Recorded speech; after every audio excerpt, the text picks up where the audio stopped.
Several civil society organizations have called on the federal government to ensure stiffer penalties for persons complicit in the act of human trafficking in the country. The call was made during the premiere of a movie exposing the ills of human trafficking and the psychological effect it has on victims. The CSO says human traffickers prey on the weak, ignorant and gullible, exposing them to unquantifiable risk that leave lifelong scars on survivors. They also urge government to ensure those arrested are speedily prosecuted. We should understand that the victim also have something to tell us. For instance, we had an in-house engagement to mark the World Day Against Human Trafficking on Wednesday, and one of the victims said, our mothers in the village should stop giving birth to children anyhow.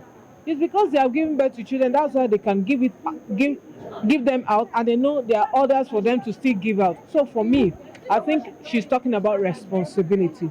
There's responsibility on the part of the government, on the part of the individual, and the part of the society in general. The most traumatizing aspect was the role parents played. The young man that told the story of how the mother actually was the one that facilitated his trafficking, and how he ended up being asked to stay naked. And so it's not everything about government. Individuals need to be sensitized. So at the end of the day, there's no point bringing forth children you can't comfortably take care of. It's important we call a spade, and it's also important, people realize their mistakes. We would love to see perpetrators enter prison, yes. Those that profit from other people's downfall, from criminality of this sort, should be shown the way into Kuje. A lot of survivors end up committing suicide because they can't live with themselves again because of what they have been through. It's not worth it. Is it worth it? If you sit in your house, shack your gari with your parents or your relatives or your brothers and sisters, one day at a time, there's no place like home. Honestly, you will make something out of your life, no matter how little.